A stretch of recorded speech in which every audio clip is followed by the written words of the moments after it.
O Concello de Pontevedra perfila os proxectos cos que concorrerá a convocatoria de fondos europeos dos plans de Estrategia de Desenvolvemento Integrado Local, EDIL. Como máximo podería conseguir ata 20 millóns de euros de financiamento, dos cales 8 terían que ser achegados polo Concello. Si concederan estes fondos, pois podedes comprender que sería unha transformación radical tanto de Monteporreiro como da Seca como da Parda. Quer dizer, sería unha transformación radical dos barrios da cidade, cos mesmos parámetros que no centro. Neste marco, o Concello encaixa propostas para 3 barrios da cidade. A actuación máis ambiciosa proxectada para Monteporreiro, máis de 10 millóns de euros para a renovación integral do campo de fútbol, a rehabilitación do centro social coa creación dunha aula TIC, a construción dun novo pabillón de deportes e a rehabilitación das principais rúas. A rehabilitación integral e reforma urbana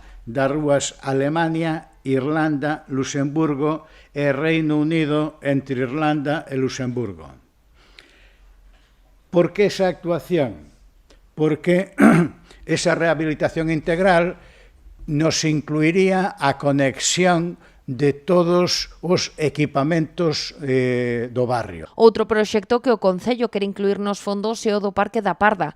Trátase dunha obra en fase de licitación e que suporía o 20% da contía total. Coa súa inclusión cumpriríase outro requisito do EDIL, que a mediados de 2027 estean pagados o 20% dos fondos concedidos.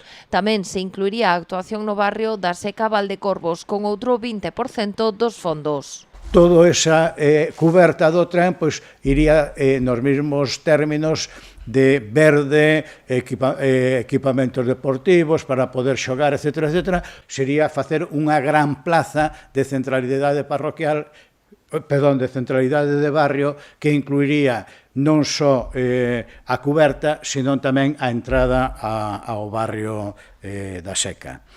E ao mesmo tempo a creación de zonas inundables en Valdecorvos. Finalmente, o resto das axudas serán para as solucións TICs municipais. O Concello ten o vindeiro 28 de febreiro para presentar a súa solicitude.